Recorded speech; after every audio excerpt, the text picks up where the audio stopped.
Ağrı Dağı'nın Kürt Koçerleri. Bir Rus aristokratın gözüyle Ağrı Dağı Koçerleri. İsyanların, ayaklanmaların ve devrimciler için doğal bir karargah olan Ağrı Dağı'nın değişmeyen diğer bir sahipleri ise Koçerler. Ararat'ın değişmeyen kavmi Koçerlerin klanları andıran arkaik yaşam tarzları bu dağın ulaşılmaz buzul zirvesi, sarp sırtları, sır kalan gölleri ve bahar kalan yayları onu efsanelerin dağı yapıyor. 1884'te Erivan'da öğretim seminerleriyle ilgilenen Vdovitskay, yaz tatilini çevresini gezerek geçirmeye karar verir. O dönemde Rus Çarlığı ile Osmanlılar arasında sınır olan ve daha çok Kazak birlikleri tarafından korunan sınırın üzerindeki yaşam aynı zamanda bugün de gündeme getirilmeye çalışılan zorlama iddialara da bir cevap niteliğinde. Vdovitskay gezisi sırasında edindiği izlenimleri, Erivan eyaleti ve Kars illeri arasında tatil gezisi başlığı altında yazdı. Bu notlar Kafkas aşiret ve bölgeyi tanıtım materyalleri içine konuldu. Ancak notlar 1896'da Eğitim Yönetimi Yayınları içinde yayınlandı. Aynı yazının bir kısmı bu yıl Rusça yayın yapan Kurdist.ru sitesinde yayınlandı. Ararat'a yolculuk. Vdovitskay'nin notları şöyle başlıyor: epey zamandır yaşadığım yerlerin çevresini tanımak istiyordum. Ararat'ı geçmek istiyorum çünkü burası Erivan'a da çok yakın. Aralığın kuzey tarafından sineklerle dolu bataklıklar var. Güney tarafındaki kumluklar Ararat'ın eteklerine kadar devam ediyor. Otluklar çok az, 1840 patlama ve depremlerinden sonra düşmüş büyük kaya parçaları var. Ondan sonra Ararat'ı ikiye bölen Ahurin Ovası başlıyor. Aralıktan başlayan yol Ararat'ın ortasına kadar küçük patikalar ve çalılıklarla devam ediyor. Birkaç mil boyunca hiç insana rastlamadık. Burada yaşayan insanlar yazın başlamasıyla birlikte sulara yakın konumlanmak için Ararat'ın tepesine kadar çıkıyorlar. Çünkü yazın eriyen kar suları sadece yukarılarda var, buralar insansız olmasına rağmen gezinti tehlikeli sayılıyor. Kürtler ve Tatarlar tek gezenlere, gezginlere talan için saldırabiliyor. Onun için subaylar en az birkaç Kazak atlıyı yanımda bulundurmamı öneriyorlar. İki eyaletin ortasında, Kars ve Erivan arasındaki araziler Kürtlerin çadırlarıyla dolu. Onların yakınlarında büyük ve küçük hayvanlar otluyor. Çadırlar siyah, zaten bu onların yün olduğunu gösteriyor. Üstleri yüksek olsa da etekleri ancak 1-2 arşın ve hep bir tarafları açık kalıyor. Bazılarının içi 2-3 parçaya ayrılmış. İçlerinde evli birkaç çocuk ve kardeşler aileleriyle birlikte yaşıyorlar. Çadırların kendisi romanlarınkine benziyor. Çadırlar aralarına alacakları koyunları çevreleyecek şekilde konumlanmış. Küçük bir eksiklik bile onların hayvanlarının talan edilmesine yol açabilir. Çünkü burada silahlarla birbirlerinin hayvanlarını talan ediyorlar. Oysa bu hayvanlar onların tek varlığı. Bunları koruma, ele geçirme bazen ölüm ve kan davalarına yol açıyor. Bu sorunları sadece kendi aralarında değil Tatarlar ile de yaşıyorlardı. Bazen Tatarlar yakında bulunan Kazak taburlarına gelip Kürtleri kendi hayvanlarını çalmakla suçluyor, ama aynı gün Kürtler Tatarları kendi eşeklerini yakalayıp kuyruklarını kestiği için suçluyorlar. Bazen bunlar öldürme ve yaralanmalara da yol açıyor. Gerçekte ise bu olaylar ancak onların yaşam tarzlarının değişmesiyle aşılabilir. Buradaki Koçerlerin çoğu İran tarafından gelenlerdir. Kürtler bazen Rus taburlarına ait otlakları da işgal ediyorlar. Rus askerleri onları öldürmekle tehdit edip durdurabiliyor. Kürtler arasındaki çatışmalar Kazaklara zarar vermiyor. Onlar Kazaklara et, yağ ve süt getirip karşılığında para alıyorlar. Bazen de aralarındaki anlaşmazlıkları çözmek için subaylara hediye olarak getiriyorlar. Kadınlar yüzlerini kapatmıyor ve rahat hareket ediyorlar. Kürtler ve diğer insanlar, Ermeni, Tatar ve Kazaklar arasında çok fark görüyorum. Kürtlerin yüz hatları son derece belirgin ve net. Özellikle onların büyüklerinde ve önderlerinde bireysel onur çok belirgindir. Örneğin Tatarlarda olduğu gibi anlamsız ve soluk yüz hatları yok, yüzleri belirgin ve güzledir. Onların davranışlarında yağcılık veya kabadayılık görülmez. Kürtler çoğunca tıraş oluyorlar, yani pek sakal bırakmıyorlar, sadece bıyık bırakıyorlar. Çoğunun gözü sarı ya da yeşildir. Saçlarını kökten veya orta kesiyorlar.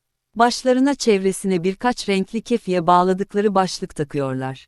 Bazılarının iddia ettiği gibi bu renkler fazla bir şey ifade etmiyor, daha çok kişisel zevkleriyle seçiyorlar. Kadınlar ise kafalarına, kofi isimli, bir başlık takıyor ve çoğunca kırmızı giyiniyorlar. Kürt kadınları yüzlerini kapatmıyorlar, yağda gizlemiyorlar. Süs olarak burunlarını delip meh dedikleri boncuk ve küçük takılar takıyorlar. Akşam kaldığımız birliğin komutanı ve eşiyle çadırlarına gittik. Hemen obanın bütün insanları bizi karşılamaya geldiler. Sağ ellerini sol omuzlarına koyarak selamlıyorlardı. Sonra da bizi çayırların üzerine serdikleri halılar üzerinde ağırladılar. Bize koyun kesip yemek yaptılar. Daha sonra kadınlar gelip komutanın eşiyle tanışıp çevresine oturup onunla sohbet ettiler. İçlerinde 17 yaşında olanı o kadar güzel ve alımlıydı ki, insan onunla konuşmaktan kendini alamıyordu. O ise bundan utanıyordu. Ama genel olarak kadınlar bize karşı çok rahat ve güler yüzlüydüler ve aynı rahatlık şaşırtıcı şekilde hepsinde var. Çadırlarda neredeyse birkaç nesil yaşıyordu. Her çadırda birkaç silah vardı.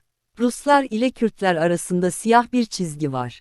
İlk bakışta büyük bir ormanlık gibi görünse de aslında çalılıklardan oluşan bir çizgi.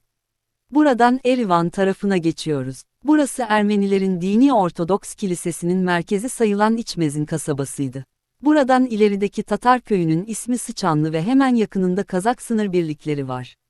Sıçanlı köyünde 100'e yakın Tatar ve Kürt yaşıyor. Evler taştan ve çamurdan yapılmış. İçeri girildiğinde insanların çok yoksul olduğu görülüyor.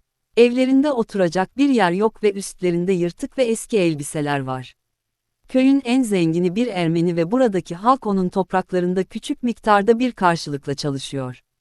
Ezidi göçerler. Bugünkü gezimizi burada noktalayıp geri dönmeye karar verdik. Yer yer Kürt göçebe çadırlarının arasından geçen patikalardan ilerledik. Biraz yürüdükten sonra bize Kürt Redkan aşiretinin büyüklerinden Şemşedinov'un çadırına geldiğimizi söylüyorlar. Etrafında birçok çadır bulunuyordu. Onun kendisi bizi karşıladı. Çocukları son derece güzel giyinmişti. Ama biz sadece biraz süt içip gitmeyi düşünüyorduk. Çadıra girip bakmak istedim. Çadır diğerleri gibiydi ama çok büyüktü. Çadırda birçok kadın vardı. Bazıları ekmek pişiriyorlardı ve etrafa sıcak ekmek kokuları, yaktıkları tezek dumanına karışıyordu. Bazı kadınlar ise birkaç şiş dikilmiş basit bir tahta parçası ile yün temizliyordu. Kürt kadınları bu basit aletle yünü tüm artıklardan arındırıyordu. Kadınların içinde ev sahibinin kızı Hate Hanım hiçbir şey yapmadan oturuyordu.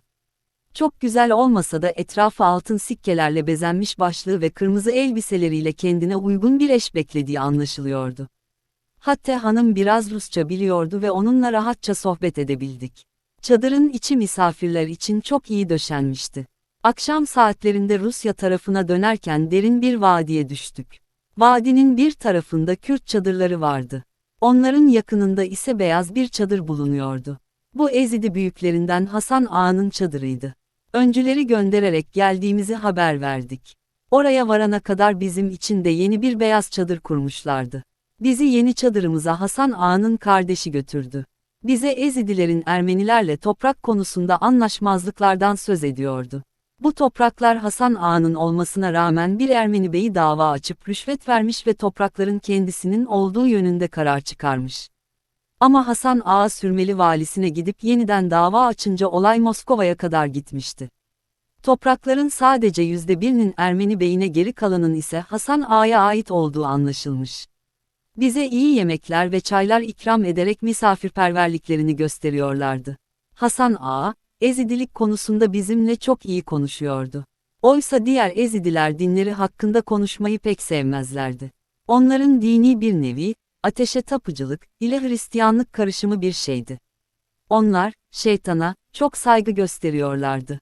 Şeytanın geçici olarak kovulmuş bir melek olduğunu ve affedilip geri döndüğünde onu terk etmeyen Ezidilere minnettarlık duyacağını düşünüyorlardı. Bu yüzden Ezidilerin yanında şeytana küfür etmek çok ayıp bir şeydi. Onların en büyük din büyükleri Musul'da yaşıyordu. Müslümanlar Ezidilerin takip edip öldürüyorlardı. Bu yüzden de onlar Ermenistan topraklarında yaşıyorlardı. Sınırdaki Kürtler Ezidilerin çok adil bir topluluk olarak görüyorlardı. Bu sınırlarda yaşamak çok tehlikeliydi çünkü talanlar ve çatışmalarla doluydu.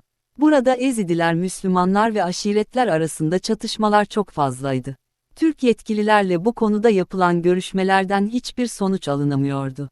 Hükümet burada zayıf olduğundan tüm rol aşiret reislerinin elindeydi. Çoğu babadan oğula geçiyordu. Bu ağalara sürekli et, süt ve koyun getiriyorlardı. Bu da Hasan Ağa'ya keyfine göre yaşamayı sağlıyordu. Hasan Ağa içki içiyor. Ayrıca çok iyi giyinmişti. Çadıra gidip gezdiğimde orada 30 kişi kadar olduklarını gördüm. Burada çocukları, kızları ve hizmetçileri vardı.